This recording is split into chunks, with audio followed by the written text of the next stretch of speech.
Hi, I'm Keith Johnson, and this is my constant velocity lab report.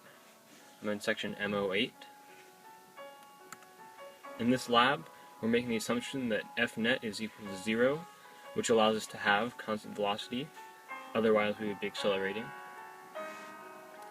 In this lab, I will analyze a video of myself rolling along the sidewalk. I analyzed the entire length of the video, which was about 6 seconds. To start off, I set the origin right in the normal spot in the where it came originally when you clicked it, but tilted it slightly so that it followed this crack in the ground as a reference point. I chose myself as a measuring stick because I know my height to be approximately 1.829 meters.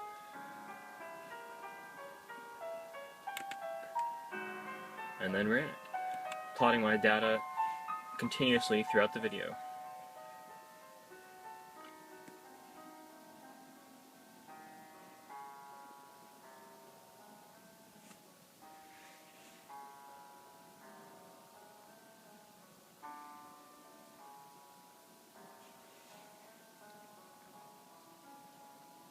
Now, resulting from this, we get this position time graph showing a movement in the negative x direction, which follows the trend here, going from positive to negative on the axes, starting around 4 and going to around -7.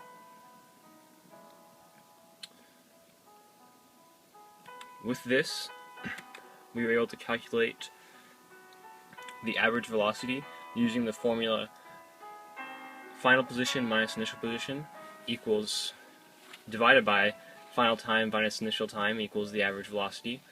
Plugging in the numbers found at the beginning and the end of the video for time, 5.9 seconds and 0, and the initial position, 4.55 meters in the positive direction, and the final position, -6.74 meters. We got the slope of -1.91, which corresponds to -1.91 meters per second.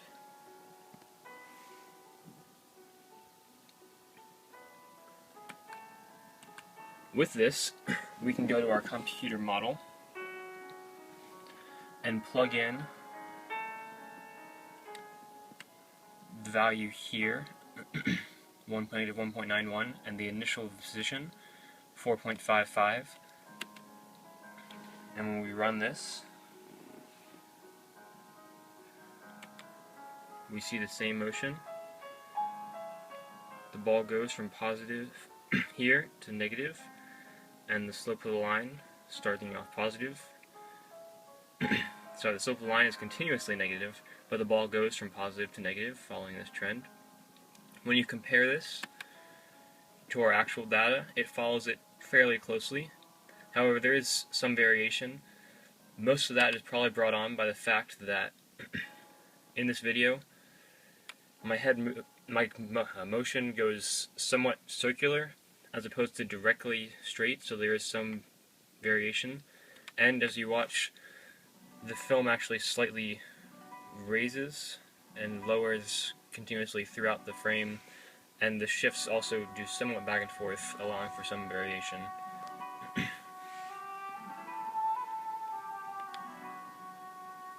Back to here. Now, the what if question is, what if the origin was shifted? If the origin was shifted, instead of being chosen at the initial point, instead if it had been flipped so that I was moving in the positive x direction at all times, it would simply change this graph from a negative slope to a positive slope.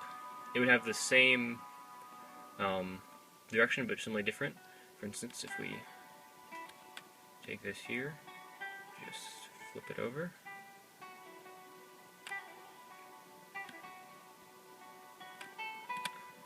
we see that it's the same, just with a positive slope.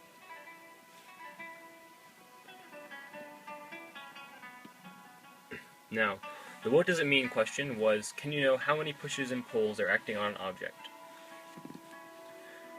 There's no actual way to know exactly how many forces are acting on an object.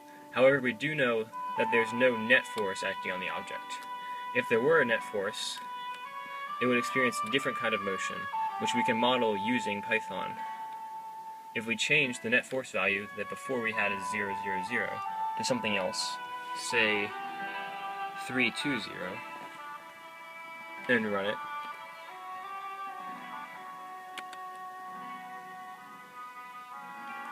we see we get a exponential curve and the ball shoots off into the air. And that's my report.